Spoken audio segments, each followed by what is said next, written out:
Hi, this is Jim Hall, and this is Satoshi Inoue-san. And we're here to talk to guitar players who are interested in playing jazz. We're still interested in learning about it. We're doing Volume 1 of a three-part instruction series. And this particular volume is aimed at players who maybe have a background in rock and roll or blues or folk music or classical music or even music from other cultures. I think one of the great things about jazz is that it is a cross-cultural music. It's kind of a universal language. Maybe we should give them an A to tune up to just in case at first, and I'll tune up with you too at the same time. That's about where the pitch is going to be. The first thing that we played is called Big Blues, which is something I wrote a while ago. It's dedicated to a great saxophone player named Stanley Turrentine. And some of the notes were supposed to sound like Stanley's playing, like this sort of thing, you know, which he does on the saxophone. We thought we'd start with the blues because that seems to be kind of a common ground between. Where did you first? You started in rock and roll. I was influenced by actually British rock music. British rock music. At the time, they called quote unquote progressive rock. Progressive rock, right? But it's a rock, you know. And yeah, so I'm used to blues scale. Right. That time. Plays like a kind of a rock and roll blues scale, or just the kind of, it's like a five-tone scale basically. Yeah, that's what it is.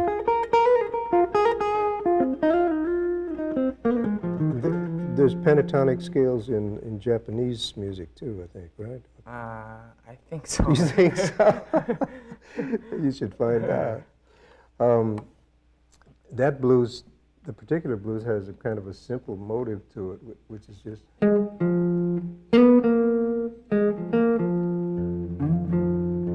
then it's the same idea.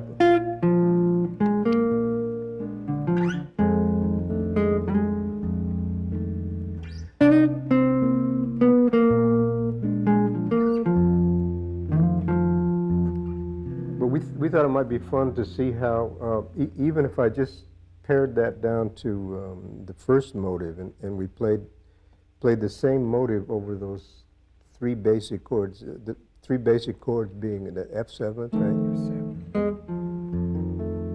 And then the B flat, F7th, B flat 7th, back to F, and then B flat for a while.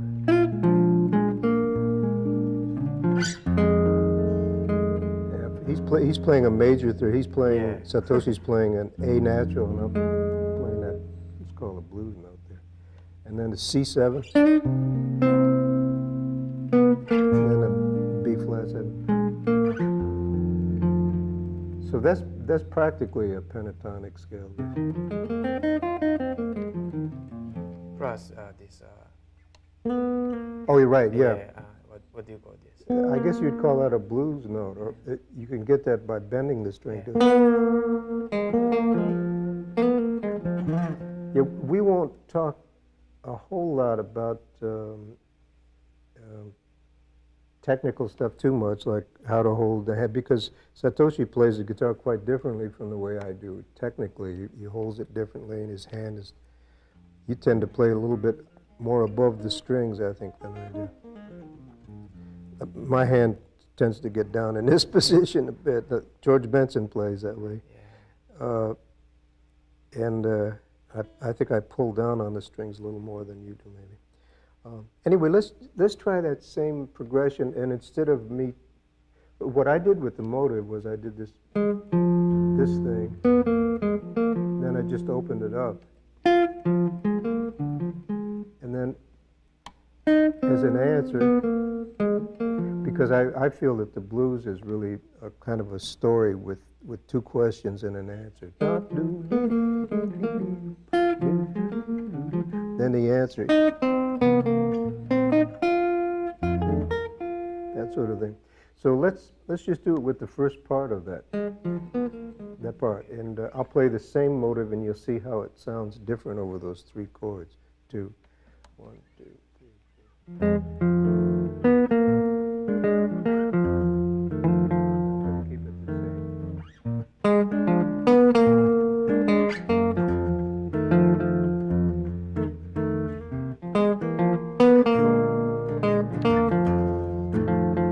And I could do that with any part of that.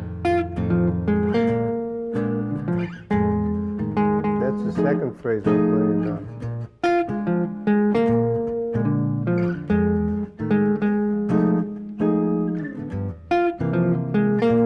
Sorry. Do it some more, and I'll play the middle one.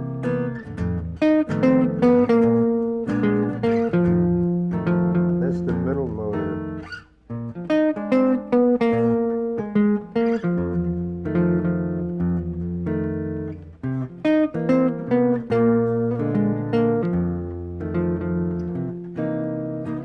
So what we've done is just to take those little motives, those little ideas, and present them in different settings, I think. And in a certain sense, that's what jazz is, and that's the way I approach it, is developing short ideas.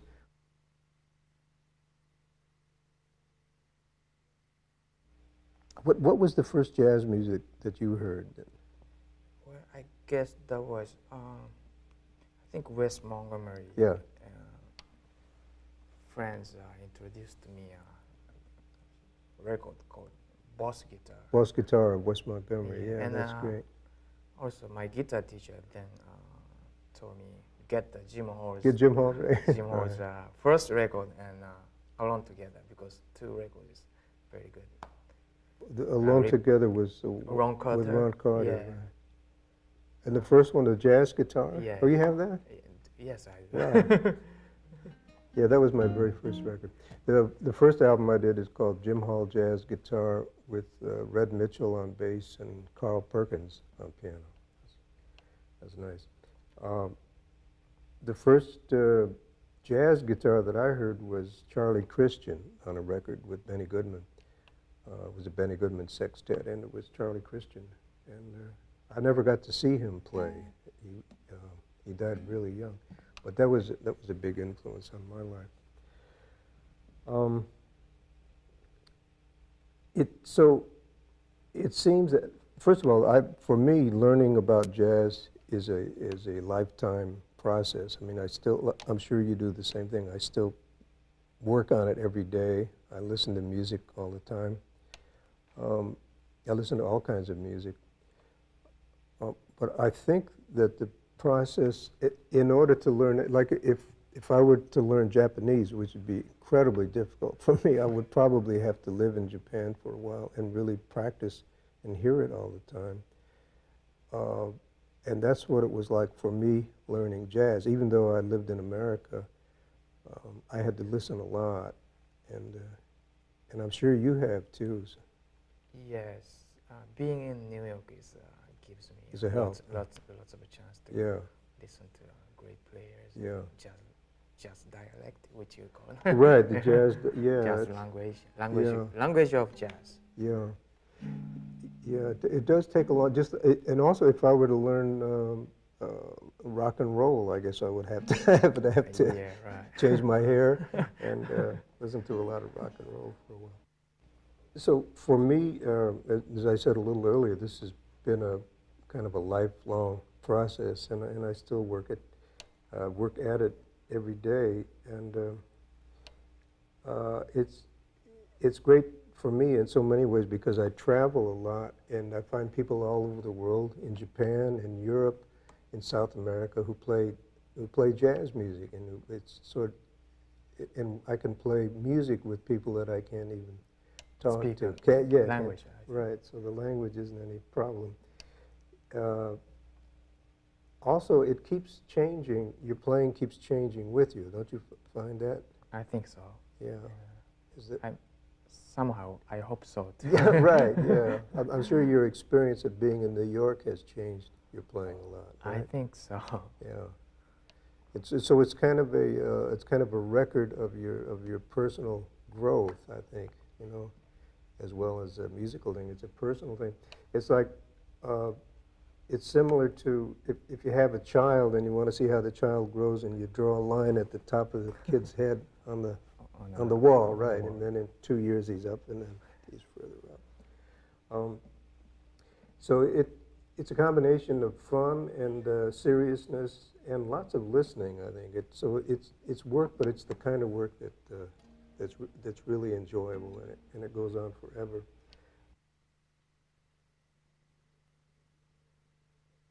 Let's talk about the sounds of the guitar a little bit. I know you have 2 pickups on your guitar. I never really noticed that before. Well, mainly I use this front pickup. You have no choice. Right, I have no choice. I just have this one. Yeah. So I kind of go for basically a mellow sound, I think. But that back pickup... Yeah, some... Oh, right. Oh, I see. You know,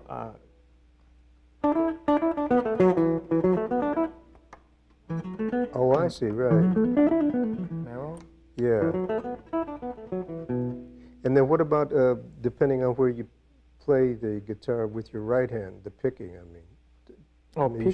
Show how that changes the sound, too. Oh.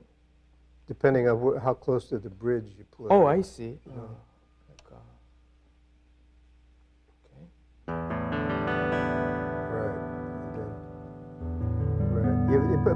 that's nice. Play some lines that way, then, with different sounds.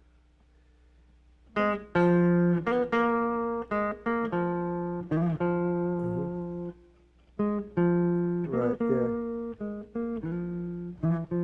Right. And then also, depending on what string you play something on, right, it sounds quite different. You're very brave to try that. That's all right. Right. Oh, yeah. Yeah. Maybe. That's good with the open B. Yeah.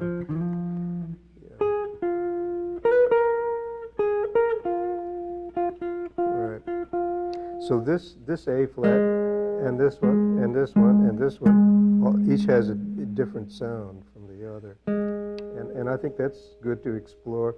In fact, a lot of times I practice just on one string, maybe.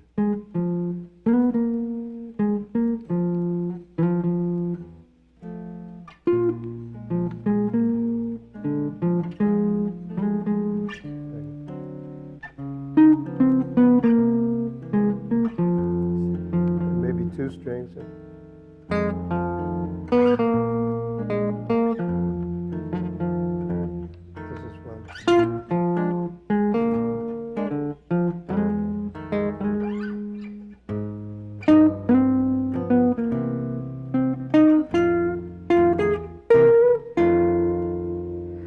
I think that's really good practice for a number of reasons. One is that what we talked about earlier, that each one of those has a different sound. Each string has a different sound, and depending on what feeling or what texture that you want to get out of the guitar, you can pick and choose from different strings.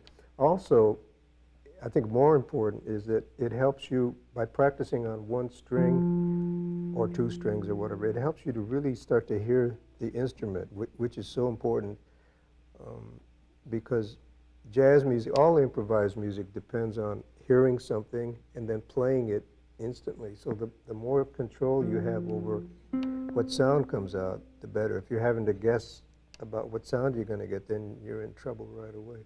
So this is a bit, playing on 1 string is a bit like playing the trombone, you know, where you have a wind. Oh, position? Yeah. Different You have position. a wind column, an air column, and you just change the length of it.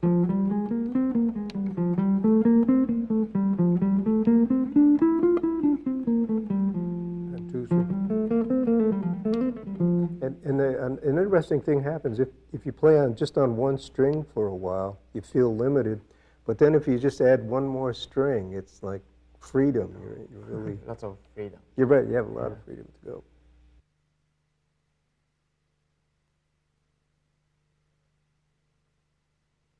When I was working with Jimmy Giuffre, who's a great clarinet player and saxophone player, Jimmy had a lot of things written where I had to blend with the clarinet. So if Jimmy had something like, say, for the guitar and the clarinet, if I were to play it like picking all those notes, to Jimmy that sounds like tonguing on a trumpet or something. Tonguing. Right, so he would say to me, find a different way to finger that. So I'd have to come up, or almost ending, to leave out the right-hand strokes. So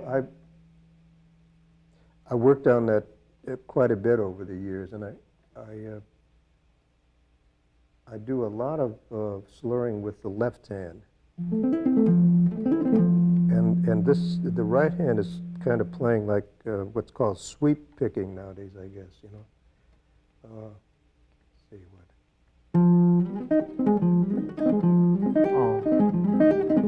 Right, just in one direction, pretty much. The idea with the right hand is just to set the string in motion, and the rest of it's done with the left hand. So that's just two strokes, really. Just a downstroke instead of which is a different way to do it. A lot of the guys playing today have incredible you have a really nice right hand technique. Most of my technique is in the left hand, I think.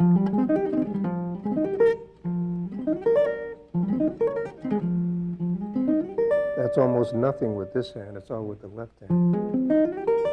That's all. That was all just one stroke. I just let the hand fall. Pat Metheny and or John Scofield, they use that kind of technique. Yeah, they both use that. They both have very good right hand technique too. Pat Metheny has a fantastic technique. And one thing I love about John Scofield's playing is the variety he gets in his sound.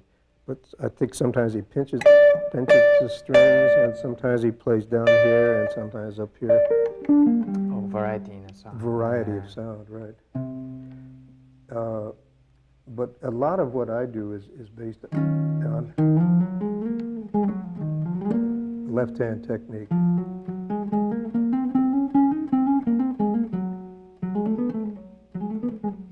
And the right hand is, for me, is basically to set the string in motion, just to get it started, and for accents, as opposed to picking alternate picking, which is also important as a tool. But again, it's similar. It's just like tonguing on a wind instrument. So I think the main thing is to be aware of what you're doing and what kind of sound comes out with it, I think.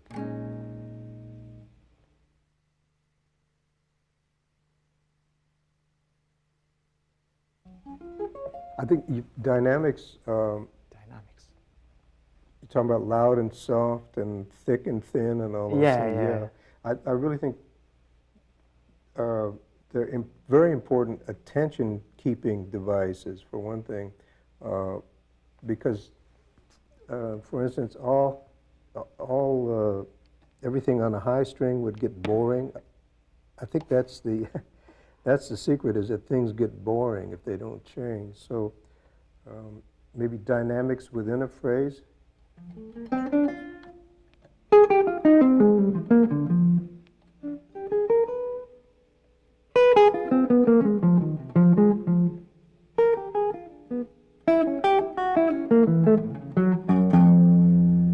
Loud and soft, and also different dynamics in terms of thick and thin. Like this I would consider thin, and this a little thicker.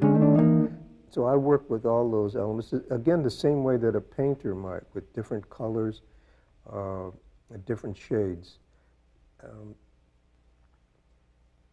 And occasionally, if I'm playing a tune that has a middle part, like a bridge, like on Body and Soul of one of the other standards, I might play the middle part of it different from the way I played the other, just for contrast. For the bridge. Yeah, maybe I'll play the bridge with chords and play the beginning with single line, or vice versa. So I consider those elements to be dynamics in a different sense, besides loud and soft. And I think it's the same with all music of all cultures, really. It's contrast, I guess, to keep the attention. They're all attention-keeping devices, getting and keeping somebody's attention. The same as it's when I'm talking or when you're talking.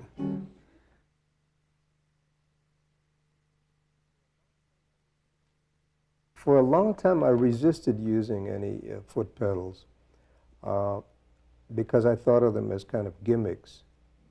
And then little by little, Bob Brookmeyer wrote a piece for me one time for it was symphony orchestra and electric guitar. So Bob had me using a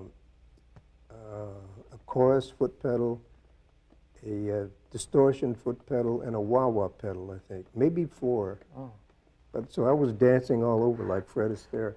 And it occurred to me as I was doing that a lot of the big bands, like Duke Ellington's band, for instance, used also, I think that's where the wah-wah term was invented, with the mute that the trumpets did, you know, like wah-wah, wah-wah, that sort of thing.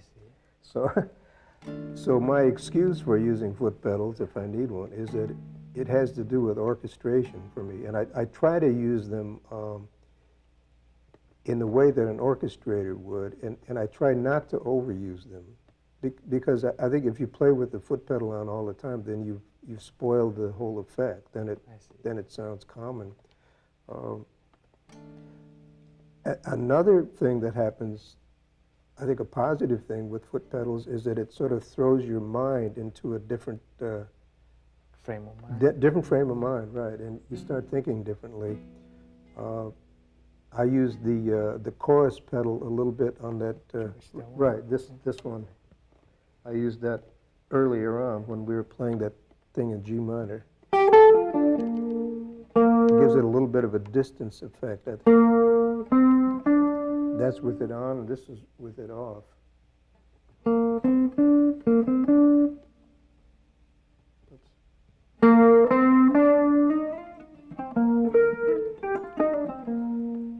So that presents a slightly different color there, same as in a painting. But if I left it on for the whole evening, then you wouldn't even notice it. And then when I did the Miro piece, I used this other foot pedal, which is set for thirds, the whammy foot pedal.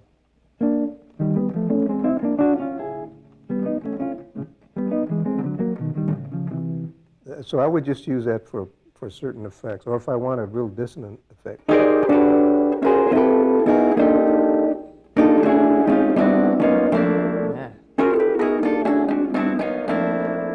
For quite a while, I was trying to do things like Don Pullen does on the piano, where he plays that way on the piano.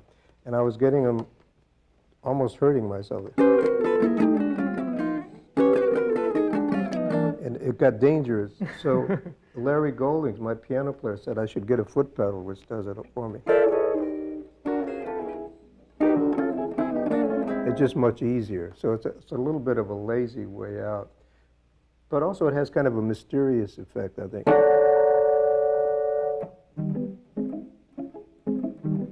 And I could never play thirds that fast without it.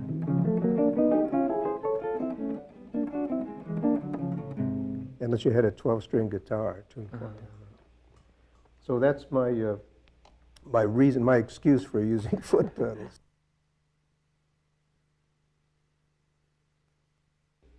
The other thing that I really work on in my own playing is taking a little motive, like 3 or 4 notes, and developing it.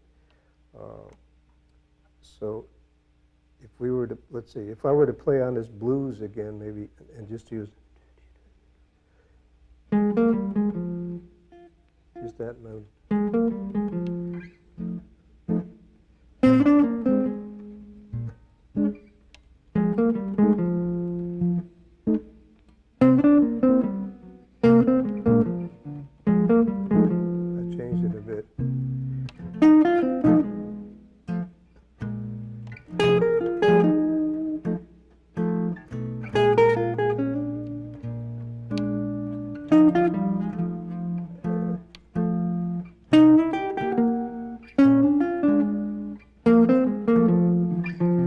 I do that sort of thing a lot. Take a short idea and develop it in order to get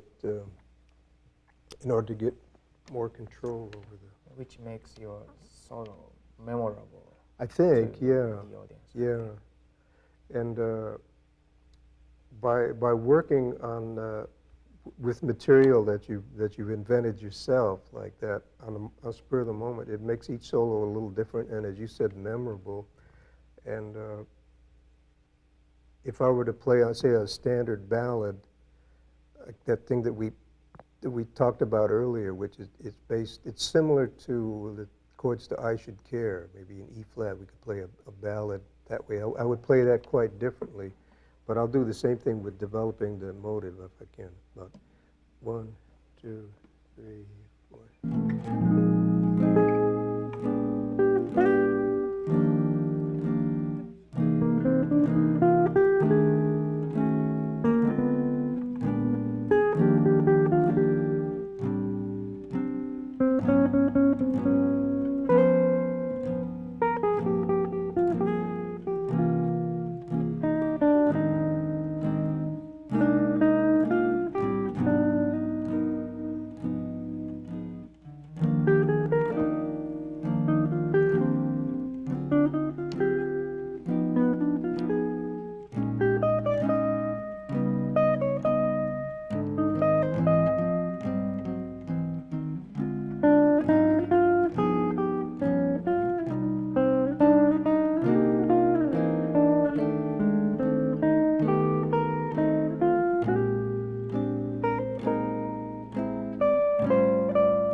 I tried to stay with a little idea that you were playing such nice chords that I think I got off of the motive, but that was quite different from what we played on the blues, I think.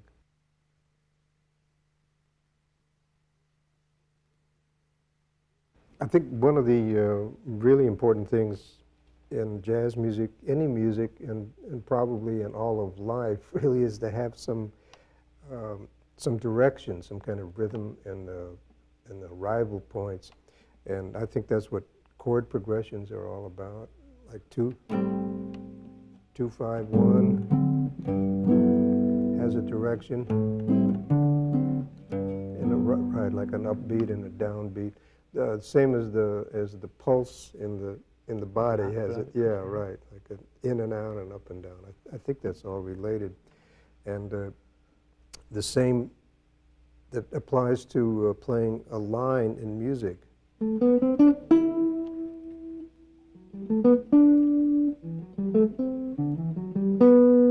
So maybe we could just play on that chord progression for a while, like 2, 5, 1 in G major. So you'll have A minor 7th, right, to D 7th, you know those chords, and to G, and we'll do that for a while, like about 1, 2, 3, 4.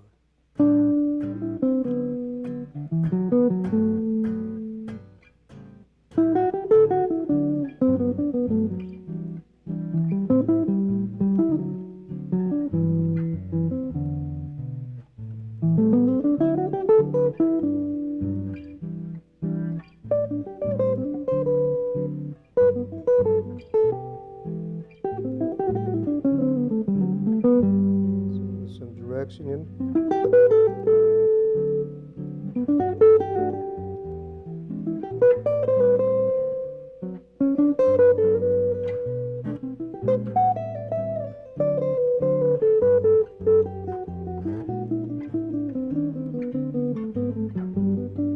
We'll play on it for a while.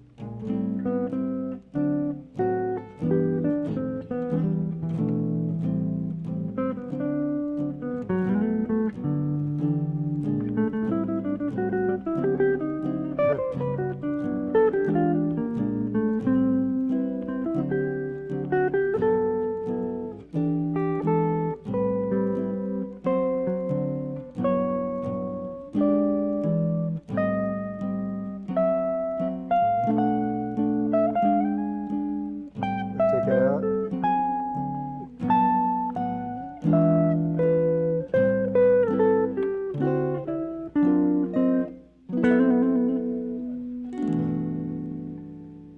Nice. We should publish that. That was beautiful.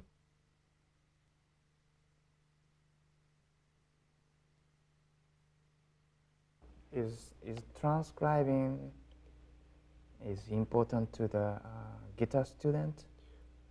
I guess because jazz is a language or a dialect of a musical language, that you probably have to do everything possible to learn it. And I learned maybe just 1 or 2 solos when I was a kid. I learned one of Charlie Christian's that I liked a lot, which was on a blues.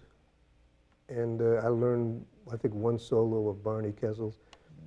So you didn't do much transcribing? Not so much. But what I did, and I want to ask you about the same thing, what I did was I would try to get the general feeling of what somebody was doing. Instead of transcribing one note by note? Yeah, instead of specific notes. For me, it was the feeling that was more important. Some people transcribe. Mike Stern still transcribes solos all the time. You do some of that too, I think, right? Yes. What did you transcribe, or did you learn some other solos, recorded solos of people when you were starting?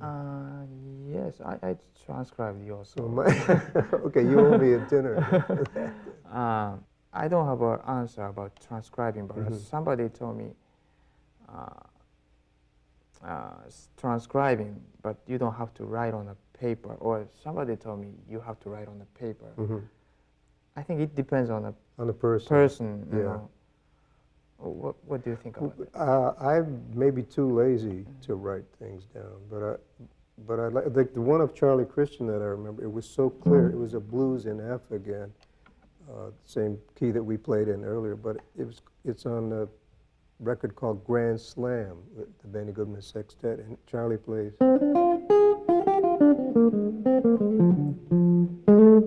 And that was such a great first phrase for me. That really got my attention. It's still, when I hear that record today, I still wonder what he's going to play next. So the first phrase is, see. And then the second one.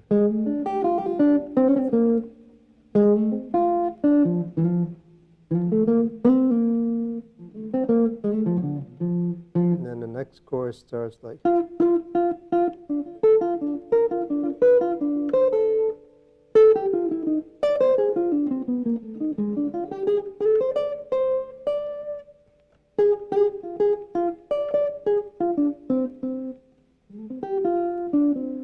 And that was, for me, that was such a marvelous solo, partly because of its clarity.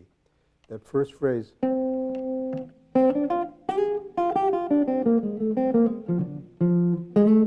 That's just great. That's like the first line of a short story. And I imagine that it sounds like he played with all downstrokes.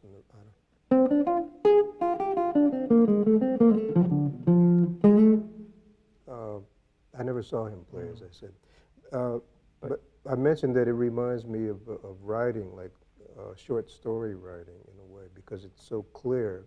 And what I was going to say earlier about the idea of transcribing is that I think, for me, it's important to listen to solos, listen to players who play other instruments, too. Oh. And so I listen to Lester Young a lot. I listen to Charlie Parker. I listen to Coleman Hawkins. I listen to lots of piano players. I listen to Bill Evans a lot. Again, not to get specific notes, but just to get the general idea. Feeling. Yeah. So I'm not sure. I think it depends on the individual whether or not you actually want to transcribe things. And writing them down, I think that would be good for your general music. To gain your sight readings. Right, sight reading and notation is really important. The more tools you have, the better, I think. Sometimes, once you write it down on a paper, sometimes you forget. You forget it anyway. Yeah, that's right.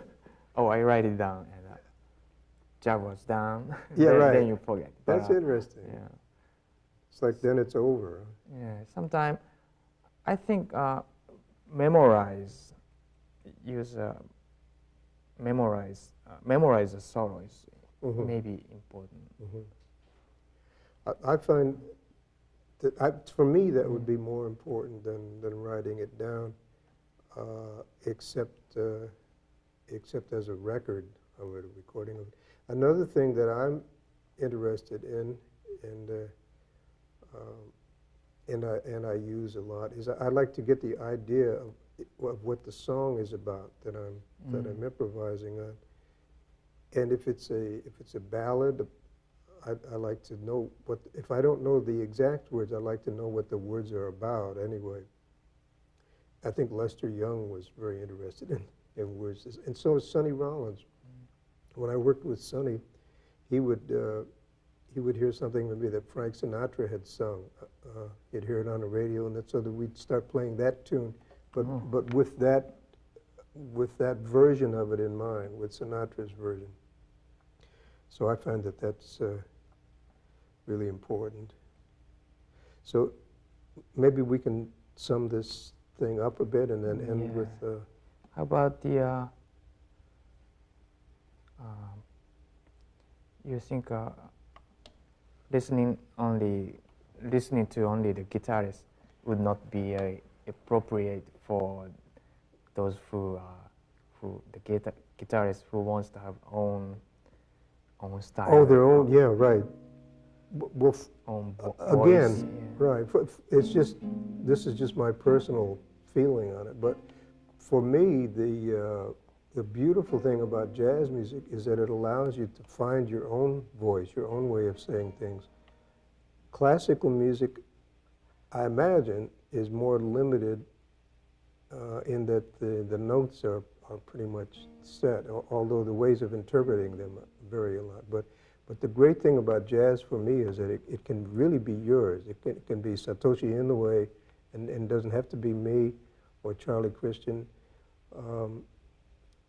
So it's very helpful to me to listen to players who play different instruments so that I don't imitate so much. Because if I listen to too many guitars, then I'll start to sound like the other guys. And that's, when I heard Wes Montgomery the first time, I knew I would never be able to do that anyway, what he did. So that helped me to find my own style. And also, I would much rather look at paintings sometimes than even listen to any kind of music. So I look at paintings and maybe do some reading, read some poetry. Mm-hmm. I think all those things help to find yourself. Oh, I see. And then other than music. Other than music, you right? See, you read the books. Yeah. Go to a museum. Yeah, I don't read very much, but I'm careful about what I read. I don't read the news. I read poetry, though. So, and I do go to museums, and I like painting very much. I like food very much too. So, I guess the main point is that I draw inspiration from all different kinds of things, besides music, poetry and painting and food and things, and scenery, nature, I guess, in order to express those things on the guitar. And the technique of playing the guitar, like just the physical part of it, I think that, I mean, I would suggest that you had a teacher when you first started, right? Not really. You started by yourself?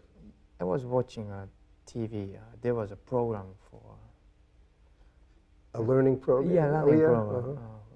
But anyway. then you had a teacher later. Yes, I did. Yeah. And because I had a teacher at the very start, when I first started, I had 2 or 3 teachers in a row. So I guess you can learn just the physical part of it from a teacher. Also, there's lots and lots of really good books about scales and arpeggios and picking technique.